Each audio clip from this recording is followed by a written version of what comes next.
I'm going to bring this meeting to order. I'm Michael Allen, Chair of the California Unemployment Insurance Board. We're meeting here today at 2400 Venture Oaks Way, room 400 in Sacramento, California. The meeting's being convened at 11 a.m. We are now in open session. The board will accept public comment on any agenda item or any other matter under our jurisdiction. Speakers are asked to limit their testimony to approximately 5 minutes on each agenda item and on any other matter under our jurisdiction not listed in the agenda. The order of the agenda may be changed to accommodate the board or the public. I'll start the roll call. Michael Allen, Chair, present. Laura Kent-Monning, present. Michael Ling, present. Robert Wachowski here. Richard Roth here. Great, we're all here. So the next item on our agenda is I hope that the board members had an opportunity to review the minutes, and I would entertain a motion to approve the minutes. So moved, Mr. Chair. Second. My apology, that was an error. So we were on the record previously? We were okay? Yes? Okay, all right, great. So we had a motion and a second? Second, Mr. Second. Roth. So all those in favor signify by saying aye. Aye. Excuse the hiccup. We were making sure that we were on the record so that everything was recorded, and I was informed that we were. So thank you. Regarding my report, first of all, I would note that today is National Public Lands Day, and I bet you that obscure fact escaped many of you. But I'm so grateful for our national parks, our state parks, city and county parks, and it's a wonderful thing to be able to live in a country where we have a commons, and I hope it stays preserved for perpetuity. My report is pretty simple. First of all, I want to thank my fellow board members for doing you're so very diligent and doing a great job in terms of reviewing the cases carefully. And we're also blessed with a very hardworking judges, our support staff, and our management staff, and I'm grateful for that. We did close out 1,134 cases, and all of those were in CAMS except one. One was in legacy. So we still have our legacy cases. They're hanging on, I guess, but we're almost there with having our cases solely in CAMS.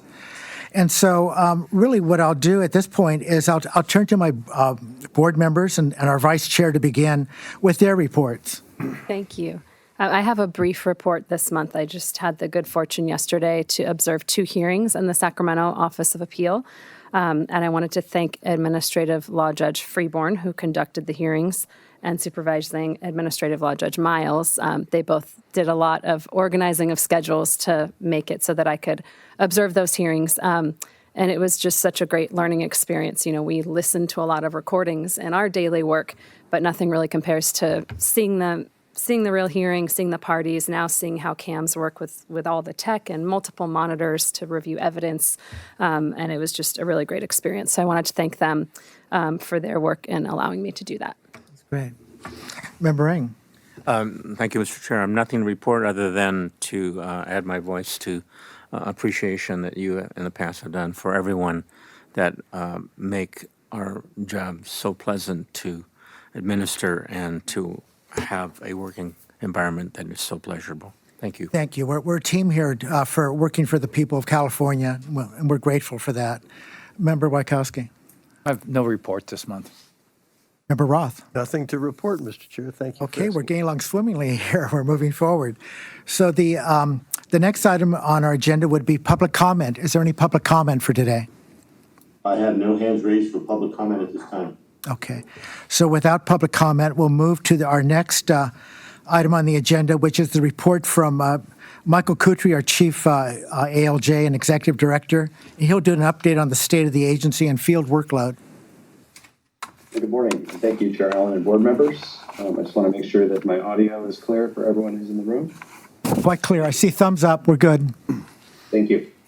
All right, I'll start with some workload trends since our last meeting. In August, daily appeal intake from EDD remained at a level that we've been accustomed to for almost 2 years now. And that's a very steady level that reflects a non-recessionary, non-pandemic year. For reference, we're down about 12% from March of 2020 when it comes to incoming appeals. The field offices issued about 18,500 decisions in August. That is a modest reduction from July. The overall inventory then grew by about 500 cases. August is a predictably high month of leave, and we have had quite a bit of ALJ attrition this year, so that contributed to our slightly reduced output in August. The good news is that average case age stayed relatively flat at 31 days in July and in August. We're inching very, very close to the U.S. Department of Labor requirement of 30 days. Also, as our average case age continues to come down, 30 and 45-day time lapse figures continue to go up. As a reminder, the U.S. Department of Labor requires states to close 60% of appeals within 30 days. In August, the field offices closed 38% within 30 days. The U.S. Department of Labor requires that 80% of appeals at first level be closed within 45 days, and the field hit 66% in August. Obviously, both are significant improvements over the single-digit reporting that we had for the last several years.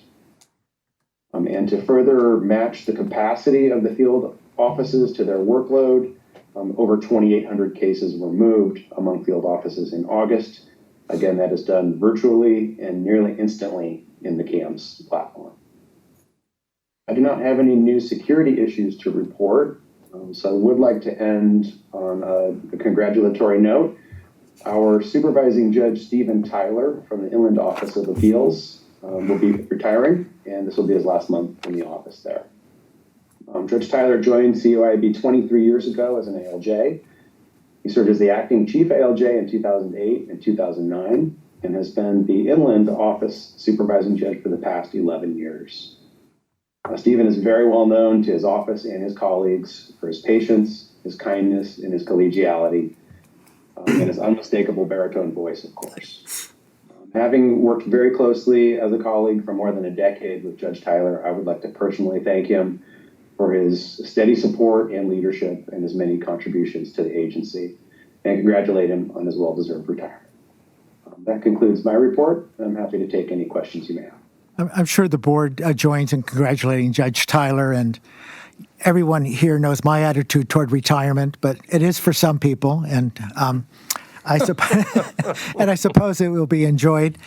And there's always new opportunities awaiting someone who retires. So I do not have any other questions of you other than the fact that I'm glad we were able to have you join us today. And so that's great that you're able to participate via video. So I'll turn it over to my vice chair.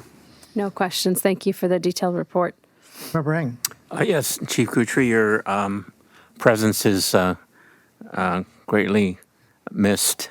I don't believe I've attended a meeting where you appeared remotely during my tenure in office as you are chief. I did just have one question. It's hard to believe, but we're nearing the end almost of another year, and I'm wondering whether you can advise the board as to any goals, large or small, that we're seeking to accomplish before January 1st, 2026.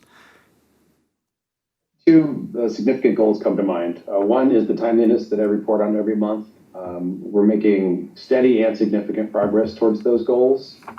That is through a lot of work at the field level to improve those first level numbers. So I am cautiously optimistic those will continue to improve.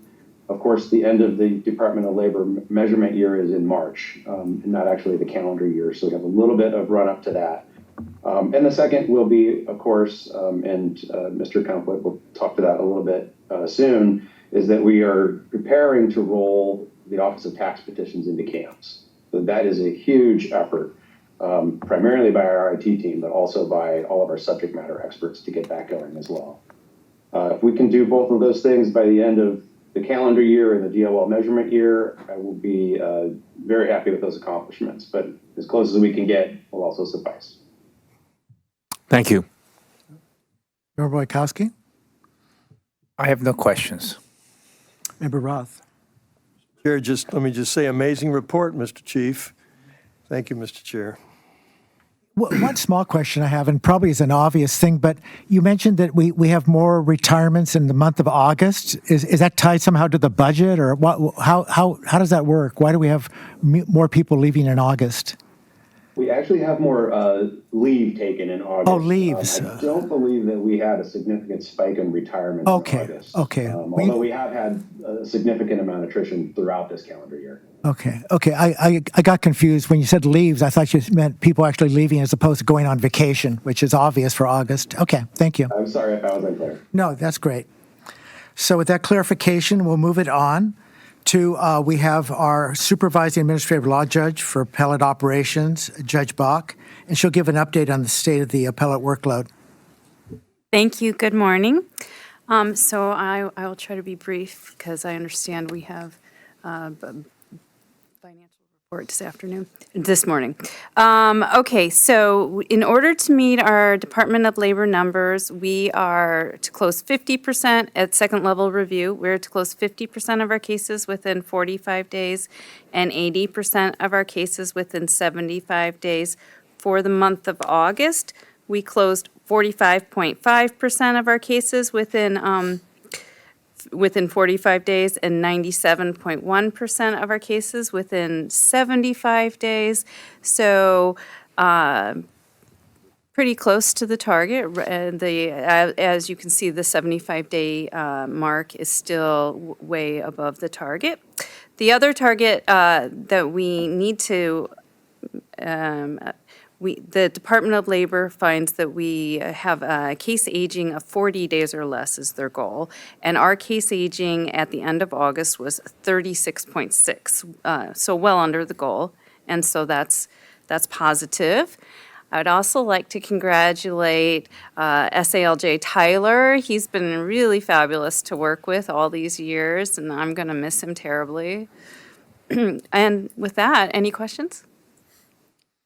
I do not have any questions. I'll turn to my vice chair. No questions, thank you. Okay. Member Eng. Judge Bach, again, just to thank you for the instantaneous Star Wars responses that we are getting. Even though you were my training judge, and I want to tell you it's been a pleasure working with you because I feel that even though I think second in tenure here, I'm still learning, and there are a lot of cases that are truly fascinating, and you've been really helpful in helping me at least understand the continuing complexities of those cases called CUIAB. Member Wojtkowski. I have a statistical question. okay. I'm on the trends that we get for the appellate level. And in the last several months, we've been meeting our federal Department of Labor guidelines. Right. And the balance of our cases are holding around 1,500, 1,800, 1,600. A year ago, we weren't making the federal guidelines, and the balances of our cases were in the 800 and 900s. And I'm wondering, how are we having less cases that we hadn't adjudicated and not meeting the guidelines, and now have more cases, but we're meeting the guidelines? It would seem reverse. Does that make sense? Well, I will take some time to look at that, but if we're deciding more cases, then wouldn't we? No, we're not deciding more because we have the okay. balance of cases. A year ago, I see. we had a balance of cases. If you look down there, we had 680, 986, 665. So we had small balance, but we weren't making the federal guidelines. Now we have 1,500, 1,600 cases, and we're meeting all the guidelines. Yes. Well, how does that happen? I think that goes to the really good work that's been happening, getting cases through the system on a quicker pace, especially when it comes to registering cases, which frankly has been proven to be much more swift and efficient in CAMS. And moving cases from the field offices to second level review used to involve mail and packaging and all of that prior to CAMS. And frankly, CAMS has helped us with that quite a bit too. Go IT. So I think a lot of it is that we do have a lot of cases, and we do have right now at second level, but they're younger cases. So there's just more of them, but not thorny or problematic cases that may have existed 2 years ago or 3 years ago. Well, yes, yeah, I suppose that's right. But yeah, and because we're able to register them within just a couple of days, then it doesn't show up as missing a 45-day deadline the day it's registered, That's an exaggeration for effect, but you understand my point. So you're kind of saying processing efficiency? Processing efficiency has really improved in the last couple of years, particularly with the new CAMS system. Yeah, the other note that I would take is that the cycles that we have from all the different field offices, all those numbers are harmoniously starting to come together. There's some of them are. I'll just take, for example, the scheduled date to the hearing date. The average is 15 days, and 9 of the 11 offices are within 1 day of 15 days. They're all sort of functioning more homogenized. Maybe that's the better word. Which is, I would assume that's because of CAMS and the shifting of judges from the different cases that time period is slower or more consistent. So, I came in the tail end of the era when everything was still paper. I used to come in here where there were huge bins everywhere in the office where people were shredding paper, and paper was being mailed out and being mailed from office. I mean, it's changed dramatically from the time that I started working at this agency. I couldn't believe it was like ridiculous how much paper would be out there, and the bins were being emptied for recycling almost every couple of days. It was really quite different than you see nowadays. well, hopefully that's reflected in our budget numbers on our recycling and paper purchases. It will be. No other questions. Remember Roth? Judge Bach, at the appellate operations section, has our ALJ complement been static over the time period that Member Wachowski was talking about? So we have. That's a fair question. No, that's a fair question. I'm thinking back. We've had the ability to utilize retired annuitants over the last few years, and so that. And then as far as retirements, yeah, it's been it's been pretty static actually. Yes. We are not currently using retired annuitants, but I don't think you'll see the effects of that until next month. And you just added an ALJ. Yes, well, tomorrow, yes. Thank you, Mr. Chair. Which will even that out, you're right. Keep working on. No further questions then. Well, thank you for your report. And just, I think on behalf of all the board members, it's very obvious to us how well respected you are by the judges you work with and how we feel about your work. And you're always very available when we have questions or very kind of unusual circumstances arise. You're always there to help us. And I just want to voice that we so appreciate that. Thank you. Yeah. So I'll move the agenda. We'll have the report from, I'm going to try to do your last name properly today. I doubt I'll do it right, but John Campuet? Campuet. Okay, yes. Okay, all right. So let's have the report from our IT department. Good morning, board members. Thank you. As Chief Kutry mentioned, we're currently working closely with Office of Tax Petitions and EDD to migrate from our legacy system over to CAMS. With the design largely in place, we are focused on gathering user feedback and just refining the requirements to ensure the solution is effective and well supported. This transition from legacy to CAMS is one of our highest priorities and represents a significant investment of our staff and technical resources. So we're also addressing This, as well as other ongoing CAMS maintenance enhancements, and are close to bringing on new developers to support these improvements. In parallel, we continue to have a broader effort in modernizing our aging technology platforms, including extensive testing to ensure smooth, secure rollouts. These upgrades are critical to maintaining timely, secure, and reliable work functions such as appeal decisions. And lastly, we're also reviewing our technical architecture, especially in CAMS, to ensure the maximum uptime of CAMS. We're putting a lot of CAMS is our most critical application, and so we want to make sure it's highly available. And so this includes identifying and addressing any possible single point of failures and strengthening this system's resiliency and security. So while our security posture is strong, we remain committed to continuous improvement to ensure our systems are secure, available, and mission ready. And that's my report. I'll take any questions. Okay, regarding the enhancements, could you kind of refresh my memory on, I know that we're still trying to add languages, I know that, but why don't you kind of elaborate a little bit more on the enhancements and what we're doing with it? Right now, CAMS. the enhancements that have come up have been like the languages. We did look at some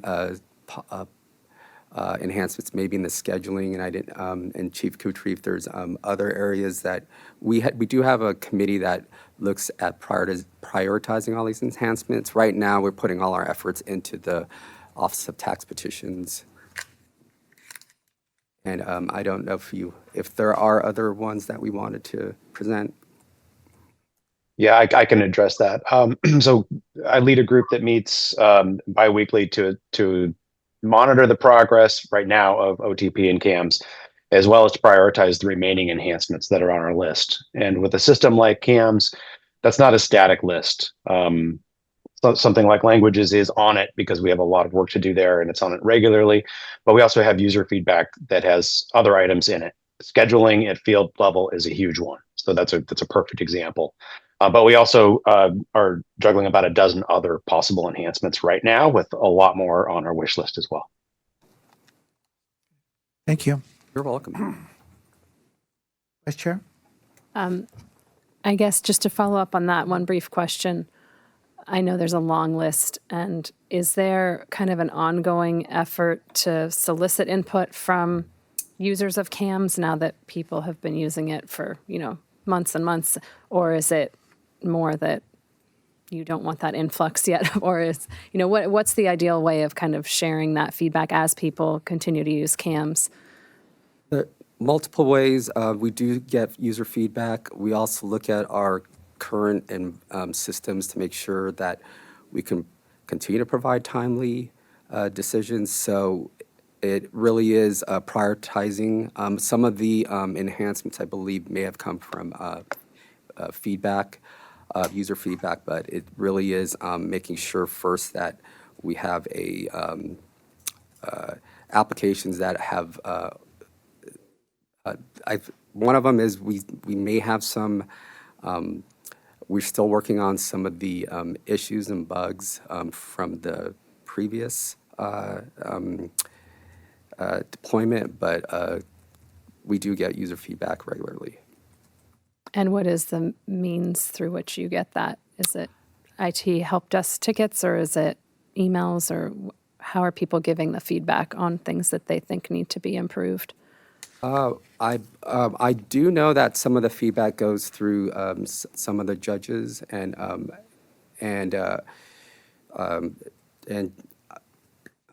we do discuss those in our. We have a board of judges that meets on prioritizing these efforts, but and I don't know if there's other areas where we're getting input.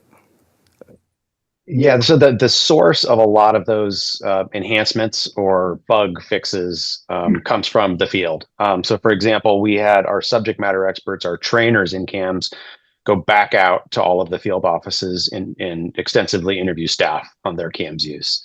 So those are a lot of those things haven't reached IT yet. Those are still being processed, but the ones that come up as critical enhancements do reach IT fastest. We're not done with that field outreach yet. We also meet with stakeholders such as labor advocates, and so we'll be able to incorporate a lot of the enhancements that they've requested as well. So it comes from a variety of things, not just the FAQs or pings for help from IT. Thank you. I should mention lastly, and I've didn't think about this too, we do have our IT system where people send in any bugs or issues, and so we do get a list from the judges can send in as well. So we do look through our IT system. And by that, you mean the help desk Yes. ticketing system? Help desk Okay. ticketing system. Thank you. Yes, Member Ring? Thank you, Mr. Chair. Chief Compoint, I wanted to ask a question that I've asked previously and didn't quite know when we were not quite yet done with the transition. But my question is about transcripts. I've noticed in other platforms, because of AI and other advancements in technology, transcripts of hearings are becoming more and more available, not to be replaced by being able to listen to the hearing, but it would be very, very helpful to have transcripts so that we could pinpoint certain testimony when we review cases without having to listen to almost sometimes the entire tape.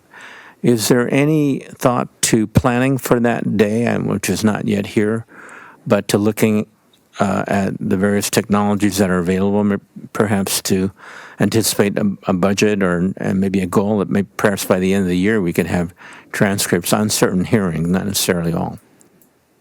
When it comes to transcripts and other initiatives similar to that, it actually is in our list as far as things we want to continue to evaluate. Transcripts is still maturing in its platform, so it's a time where we are continuing to evaluate different products. And so eventually, if we do find a use case where it's been implemented I think the challenge with the transcripts also, especially in these hearings, is they have to be accurate. There's a level of requirement, compliancy behind it. So we want to make sure that if we do have a feature that we're going to be using, that it is going to meet all the requirements. Yeah, I'm not looking for 100% accuracy. I'm looking for the ability to look at the testimony and then being able to go and pinpoint it on the hearing. But anyway, I know it's a developing thing. In September of 2026, I think I'll ask that question again. Hopefully we'll be a little closer. Thank you. We'll continue to have that on our initiatives and continue to evaluate. Member Roth, you had a follow-up question? Well, I just, I think I don't know what legally we're entitled to have and use, but there's a difference between an official transcript that's used on writs at the Superior Court and for other people to reference and cite to. There's another issue. I mean, there's another way to look at it, and that's an aid to the board members in looking at reviewing what happened below in comparison to the tape and having something in print in addition to the tape without calling it an official transcript. And I don't know what the law requires or what the law allows us to look at. But I suppose if I sat there and typed my notes listening to the tape, I could look at my notes in doing what we do with our decision making. Maybe those notes become part of the record. I don't care. And I think that's what Member Ng is asking. So we have a piece of paper we can look at the same time as we're listening to the tape when we're deciding what to do with these cases. I suppose that's a legal issue that someone other than me will have to take a look at.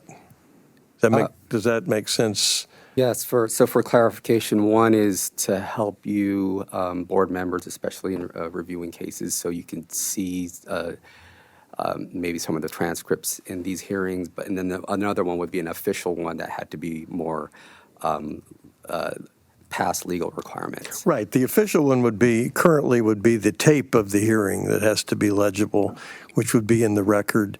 This AI product, I would assume, would also have to be part of the record, so somebody sees what we look at. But I think it needs to be assumed or required that in using that, we would be comparing that to the official record that we use, which is the tape of the field office ALJ proceeding, right? Yes, what we can do.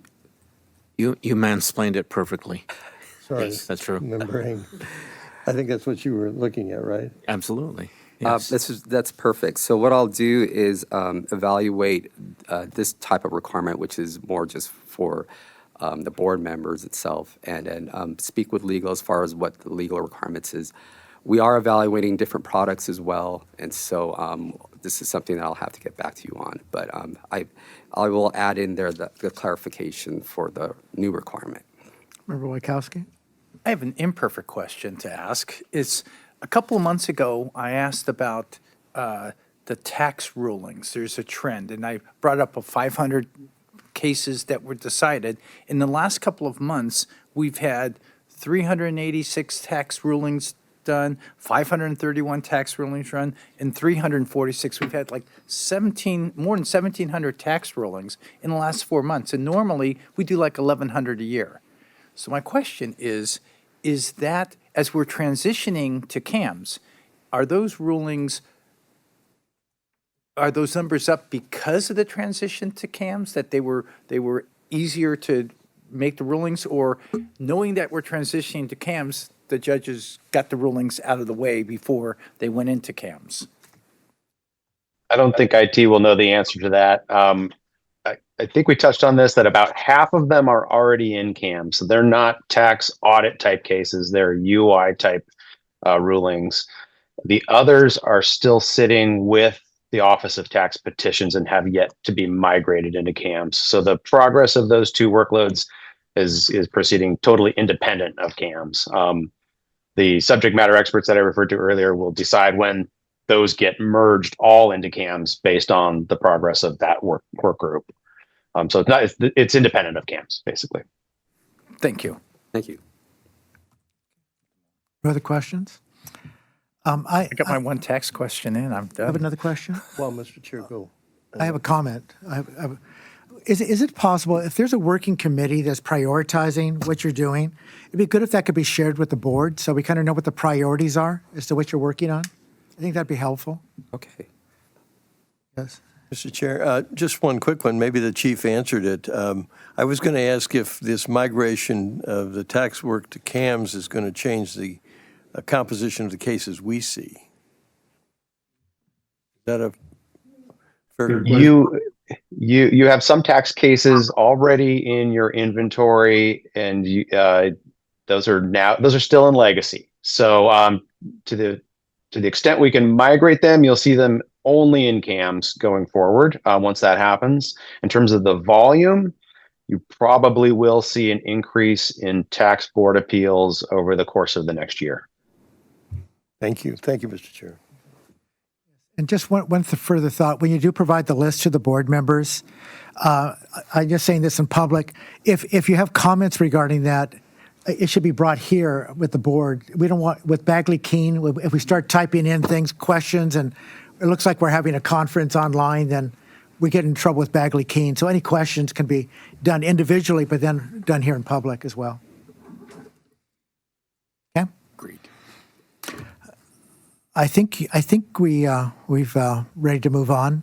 So we have Mr. Robert Silva here with us, our Chief Administrative Services Officer, who is going to take us through the budget, our budget proposal for 2025-2026.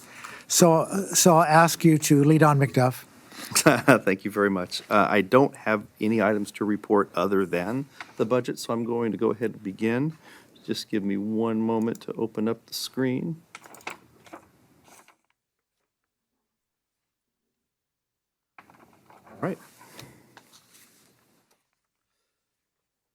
So I'm going to go over our budget authority as well as what we're proposing as all branch allocations for the, and our spending plan for 25, 26. As we entered the 24, 25 fiscal year some 15 months ago, our base budget way back at that time was projected to be $76.9 million for 2025, 26. And there were some subsequent adjustments that I'm going to go through right now. The first one being in October of 2024, the Department of Finance issued Budget Letter 2428, which required departmental appropriations to be adjusted to accurately reflect the state's share of retirement costs. In 2425, CUIAB's appropriation was reduced to accurately reflect the state share of those retirement costs, which resulted in almost a $2.6 million reduction to our authority. Moving to the next line. Earlier in July of 2024, Finance issued Budget Letter 2410, which required departments to eliminate a portion of their current vacancies, as well as identify additional ongoing permanent reductions to general operations. What CUIAB submitted to satisfy those efforts ended up resulting in an additional $1.2 million reduction to our authority. To the next line. Before we go on, Certainly. I just want to go back to the pensions again. So this reduction in the cost, where is that cost borne if not in our budget? So we, the Tier 1 and Tier 2 retirement programs, I'm doing this off memory from the budget letter because it was last year. I think it was at 31%, and the actual cost was, I think it was 26%. So because that's the state's share of the retirement contribution, and we had higher authority, they removed that authority because we were paying less of a rate. I see. If that makes sense. Kind of. Okay. Kind of makes sense. Investments.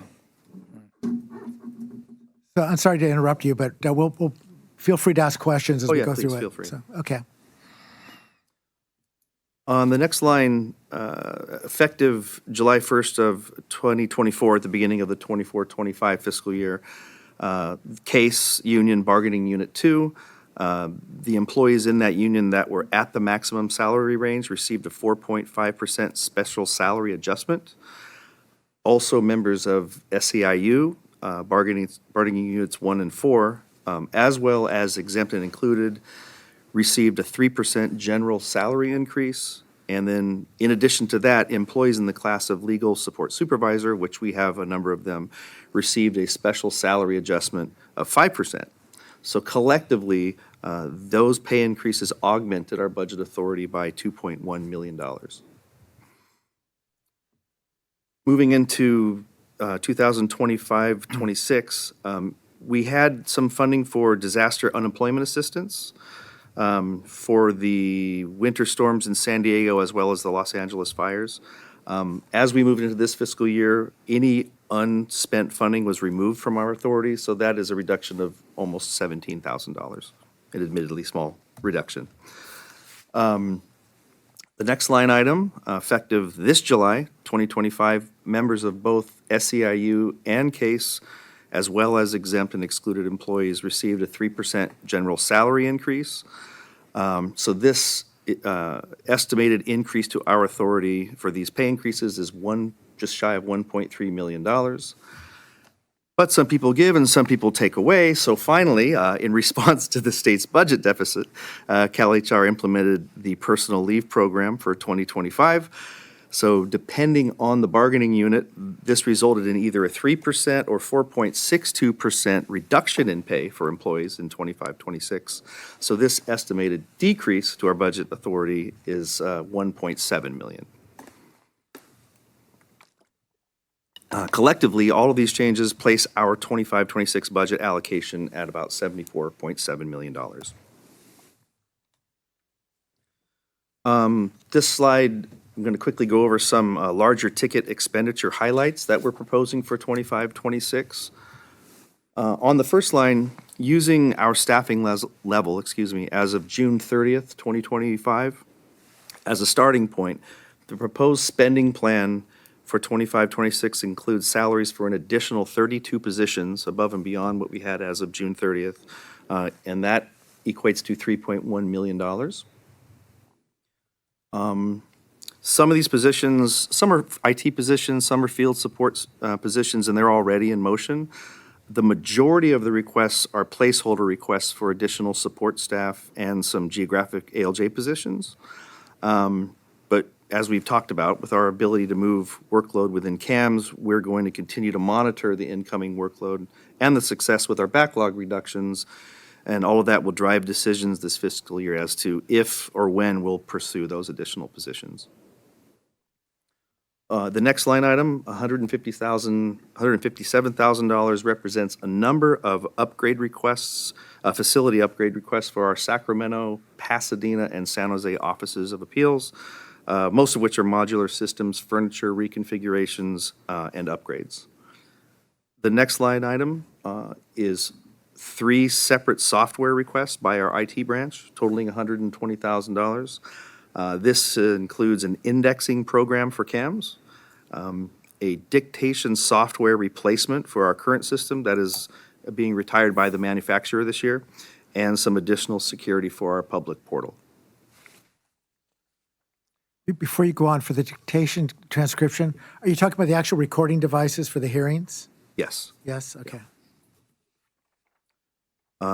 So the final item here of $60,000, this is for the replacement of a dozen department-wide copiers that are reaching end of life. I will say with the implementation of CAMS and our paperless environment, field operations need for duplication of documents has decreased exponentially. So we'll most likely be pivoting away from purchasing these multifunction copier duplication machines and instead start looking at networked production printers for our hearing notices and decisions.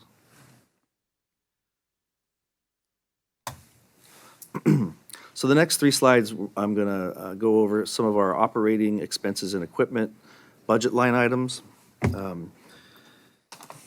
Starting with this slide is the specific budget call letter requests. These are the categories in which all members of CUIAB branch management engage in a request process every February for the upcoming fiscal year. And this shows the differences between what we're proposing as the allocations for 25-26 compared to what the board approved as the allocations from 24-25. The significant increase on the first line item is due mostly to the copier refreshments I mentioned during the previous slide. The large, 4 lines down, the large increase in software purchase allocation was also detailed in the previous slide. And following the same, the large increase for premise alterations, which is just after the middle of the page, those were the previous slide when I mentioned the work we're doing for 3 of our offices of appeals.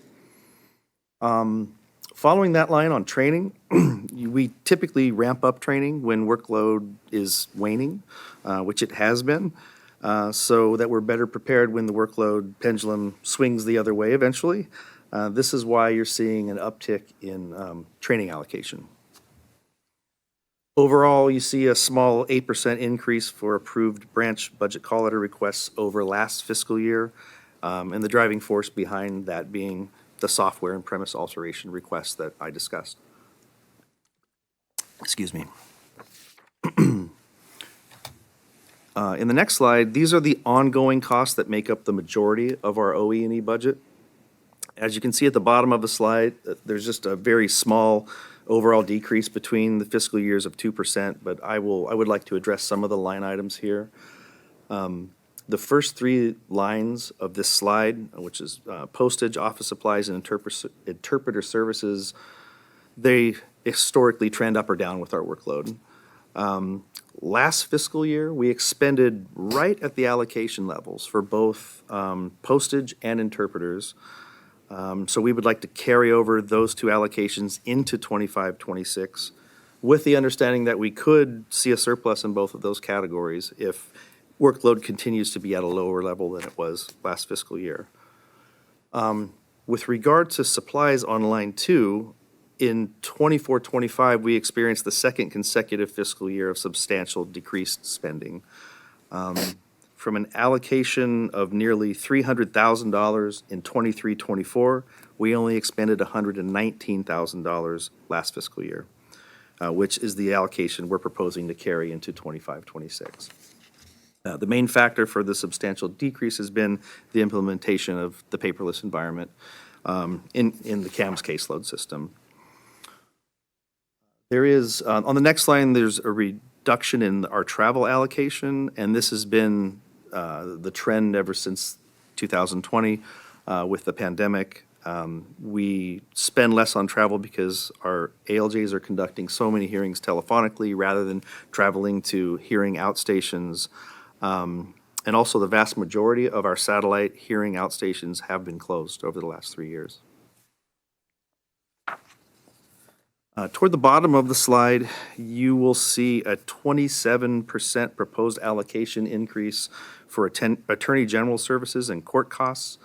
We did experience an increase in AG services last fiscal year from $650,000 spent the previous fiscal year to $800,000 spent in 24-25. So we're proposing, to carry that expenditure level of $800,000 as the 25-26 allocation. The additional $230,000 in that line item is the typical placeholder we keep in place to address any unforeseen court costs that may arise during the course of the year. On the next line, you see the ongoing costs in the wonderful category of other. Decreasing.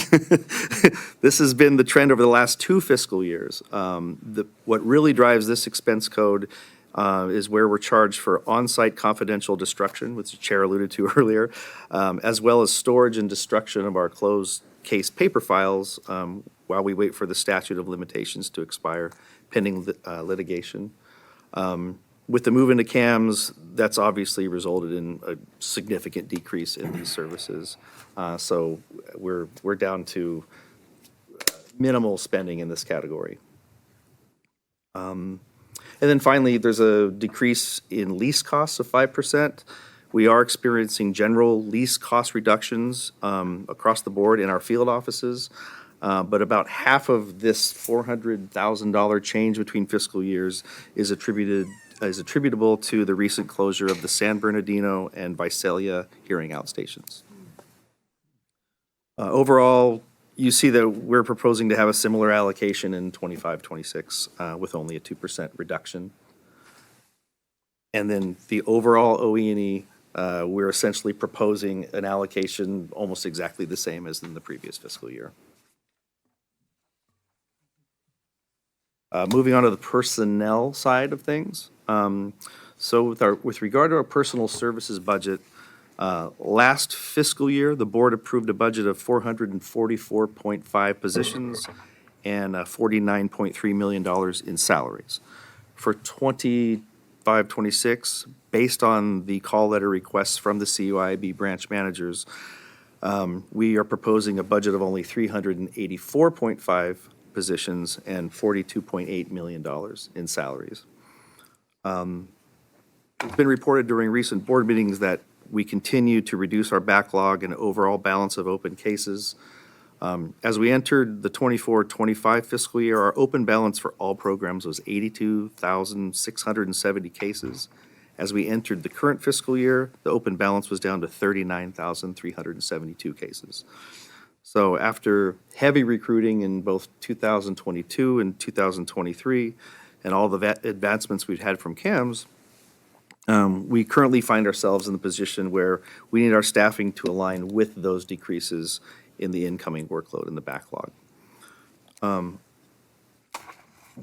that issue, I wanted to point out the significant proposed reduction in temporary help in the middle column of 22. With apologies, if you're reading along in your board packet, it says 18. I caught a typing error yesterday. It was too late to save it from the board packet, but as you can see, it truly is a reduction of 22 proposed position equivalents. And this goes back to what we were talking about, retired annuitants. We had been utilizing a number of them, both ALJs and support staff, to help address the temporary workload, the half a decade of temporary workload from the pandemic. And with that workload finally at a manageable level, we've greatly reduced the utilization of retired annuitants. So that's what's driving that temporary help reduction.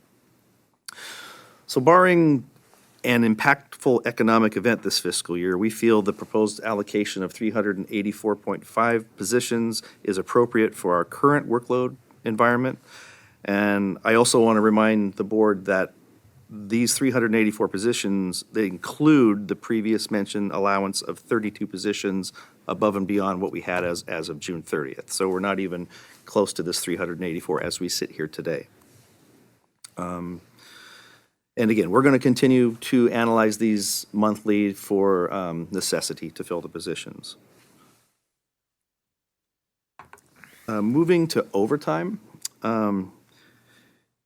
So during our recent high workload periods, we spent $1 million in overtime in 2022-23, down to just under $500,000 in 23-24, to only using 12 whole hours of overtime last fiscal year. So due to this, we're proposing a very small allocation for overtime in 25-26, essentially just providing the offices with a stipend of overtime if the specific need arises. And then finally on this, for lump sum allocations, we have historically carried over the previous year's true expenditures lump sum allocations for the budget year, while also taking into account any known retirements we may have of people who are carrying large leave balances. The board approved an allocation last year of $537,000. We ended up overspending that allocation by 19%. So that expenditure level is what we're proposing to carry into 25-26, this $637,000. Obviously, it's a difficult to predict target because people sometimes retire suddenly. Sometimes people choose to utilize leave as they're preparing for retirement, and so we usually get fairly close in the projection of this. So with all that, where does it leave us? As you can see to the left column, our spending plan of $42.8 million for salaries, personal services, would leave us with an operating reserve of $14.5 million. In the middle column, you'll see, as I previously mentioned, that our OE&E spending plan is essentially even with the base budget, with a very small proposed reserve. So that $14.5 million is the total proposed reserve. To the right, highlighted in orange, these are the budget totals that include personnel benefits. I put that there so you can see where our total proposed spending plan of $85.1 million aligns with the governor's published budget allocation for us of $107.2 million. We don't typically factor in the totals with benefits when discussing a reserve, because until you spend the funding in salaries, the funding for benefits don't essentially exist.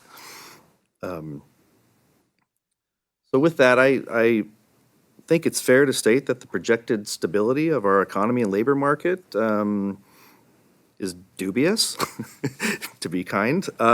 But operating with this level of reserve would provide us with the opportunity to pivot to targeted increases in overtime to address workload blips or increase recruitment altogether in the event of something more significant economically. Conversely, if our incoming workload and open balances continue to decrease, that could result in a reduction to our allocation in either the governor's October 25 or May 26 budget revision for either this year or the out budget year. 26, 27, and operating with this level of reserve, if the workload continues to go that way, that'll lessen the impact to any eventual reduction. Hopefully without having to resort to any disruptive operational or staffing decisions. And last year, the board approved a $12.6 million operation reserve last year, just FYI. This part of the slide just shows the breakdown of positions and dollars.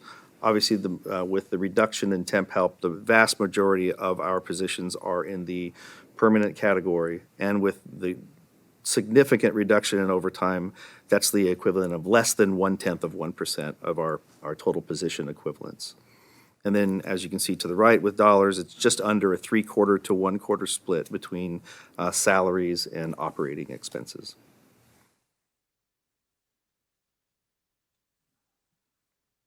This slide shows the percentage shares between the 5 branches, which are for the most part consistent from 24-25, with the exception of field operations. Their percentage share decreased from 75.2 last fiscal year to 71.7 for 25-26. That's somewhat due to the field-specific expenditure reductions in office supplies and travel and paper storage and destruction and leases. But it's really more driven on the personnel side of the equation, since the majority of our ALJs report to field operations. And as our workload has decreased, so has our ALJ workforce. We started last fiscal year with 142 ALJs in the field, and today we have only 117. And with that, that's all I have to report. I'm happy to go back and discuss any information on slides you'd like to. Yeah, I'll open up to the board members for questions. Thank you. I do have a question that is mostly budget, but might be in practice how this plays out. You mentioned the closure of different field stations, right? The outposts in the more rural areas, which seems to make sense if the majority of hearings are telephonic or not being used as much. Is there room in the budget, and how are parties served if there are parties in those rural areas that still want an in-person hearing? Is there a temporary use of something as opposed to something that was a more permanent field station, or how does that work? The only we have very few remaining. We have Santa Rosa, Chatsworth, Salinas, and San Francisco. For the rural areas, we don't have. The only thing we can do is we have. I'm trying to get the number in my head. I think it's roughly 11. It's 10 or 11 EDD sites in the extreme parts of both North and South California, all the way up to each border, where we have a room there for us. So we have the infrastructure there. We don't pay any lease cost to it. It just sits there for if and when we need it. We can do a one-off hearing or hearings at those sites. Great. So we have in place the way to serve the parties, and it doesn't seem that that impacts the budget then if we're able to use those without. Yeah. Save for the minor amount of infrastructure costs to keep those offices, there's hardly any budgetary concern at all. Thank you. That was my question. Ross? Chair, thank you.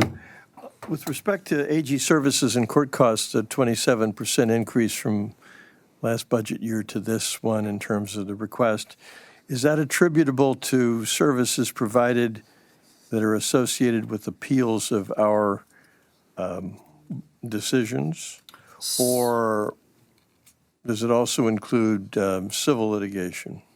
It's driven by the petitions for writ of mandate that are filed when people receive the board's decision and want to continue. So it's solely our appeals of our work and not personnel. It also, the AG does represent us in certain personnel matters as well. So there's two different pieces of that AG puzzle. The 27% increase to 200, is that associated with civil litigation or with increases in appeals of our cases? I guess that was my question. Okay. I don't have that data in front of me right now. We do have billings we could go through, and I could share that I'm with just you. curious. Yeah. People dislike our decisions more now, and so they appeal them, or if it has to do with personnel issues, which we don't really our decisions don't impact. Right. We do receive monthly billing from the AG's office, so I can kind of go through those and develop a response for you. Thank you, Mr. Chair. Thank you, Chief Silva. A couple of questions. Maybe you answered, our budget for training went down by more than 50%. Up. We're proposing a higher allocation for training. Oh, went up by, So last year, the board approved $53,000, and this year we're asking for $84,000. and what's the reason for that? A good part of it is driven by IT requests from Chief Campwed for staff as we move, further into the world of CAMS. But it's also a general increase when workload goes down, we train more. When workload goes up, we don't essentially have the time for training typically. So that's the pattern there. This is assuming the workload's going to remain where it is currently. Thank you. And then on the licensing costs, we've almost close to completion of CAMS. Should the licensing costs go up or down? I'm not sure. IT, on the screen here, this 2.460 million, almost 2.5 million, right in the middle, represents where we capture those licensing and maintenance costs for both IT and non-IT. From last fiscal year to this, IT specifically, there was a slight reduction between the fiscal years in licensing. But we're talking about 47 different agreements of varying costs, both high and low. But I don't know, as we move forward, if we're going to have higher licensing costs. He and I have had brief conversations about it. And sometimes, based off the industry itself, the licensing does go up. Also, as some technology goes end of life, we continue to have to support those. But we are always looking at areas of reducing costs, especially in licensing. Yeah, sometimes the acquisition of new technologies is dwarfed by the size of the licensing agreements that you now have to purchase. My last question is kind of an overarching question. As you know, California has the highest unemployment rate in the nation if you don't count the District of Columbia. It's could be projected to go up even higher.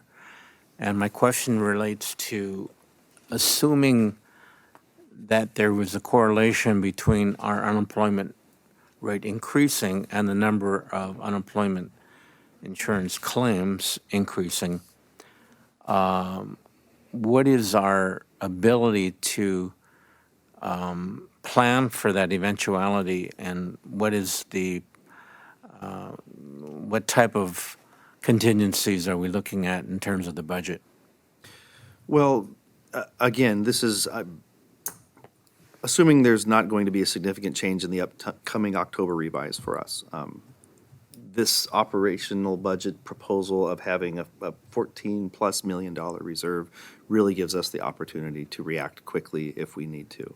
Fiscally, I mean, there's still the hiring and training, but when we ramped up in 20 through 23, thanks in a large part to you and your wonderful abilities, Chief Bach, we put processes in motion where we can pretty quickly hire administrative law judges and train them up. Previous to the pandemic, we used to hire judges in a different manner. We would have the offices sort of handle, you're going to hire 2, you're going to hire 4.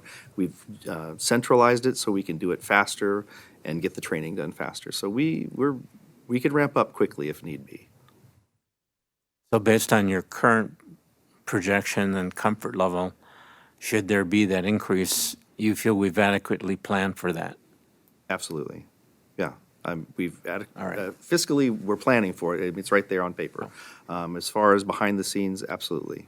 The support staff is a lot easier to hire typically than the judges, and we have, like I said, we have a machine in place now where we can do that quickly.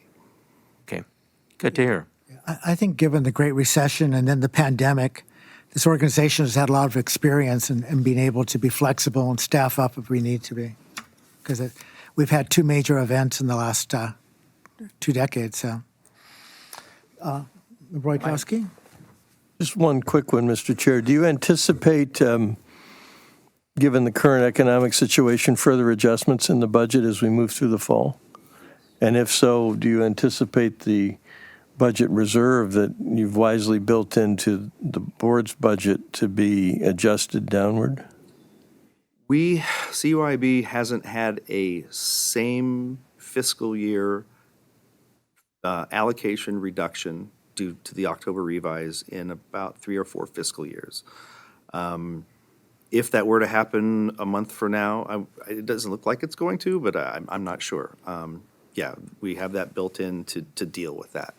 Where things would get thorny is if, based on workload, we have our allocation removed, and then, of course, something terrible happens fiscally, unemployment-wise, and then we have to just restart the whole process over again. We don't want our funding removed before next fiscal year, if we can get away with that. Well, let me just say, excellent presentation. We're lucky to have you. Oh, thank you. Thank you, Mr. Chair. I agree. There's an old-fashioned term for this. It's called belts and suspenders for our budget. Okay. No other questions? I have one question, going back to technology just for a minute. How dependent are we still on Salesforce for our technology needs? That is what CAMS is on. It's Salesforce. So we will be very dependent on the Salesforce platform. Could you, just for my benefit and the board's, who are the major, besides Salesforce, who are the major vendors we deal with IT? There are numerous vendors that we, Microsoft being one of them, Salesforce, but I do have a list, but it's certainly something that we can take offline just for sensitivity. But I do have a list of vendors that we use. Could you provide me with a list? Yes. Yeah, that'd be great. Let's see. I think we've conducted all the business we need to. Check on a closed session. I will check on that. And thank you for the reminder. Board Counsel, do we have any matters for closed session? Thank you, Chair Allen. We do not. With the able assistance of my board, I'm going to close this meeting. Thank you. I'll bring this board meeting back into session. I thought we were getting off easy here. I thought this was just a presentation. We have to vote on this budget. So now that I'm clear with that, thank you. Is there any other questions before we adopt this budget? Motion? Pardon me? Do you need a motion? I think a motion to adopt the budget would be in order. So moved. Do we have a second? Second. Okay. All those in favor, please signify by saying aye. Aye. Hearing no dissent, it's adopted 5-0. My apologies. This way you don't have to come back next month to have the budget adopted, so thank you. Thank you. Okay, board members, I think we're excused. The meeting is closed.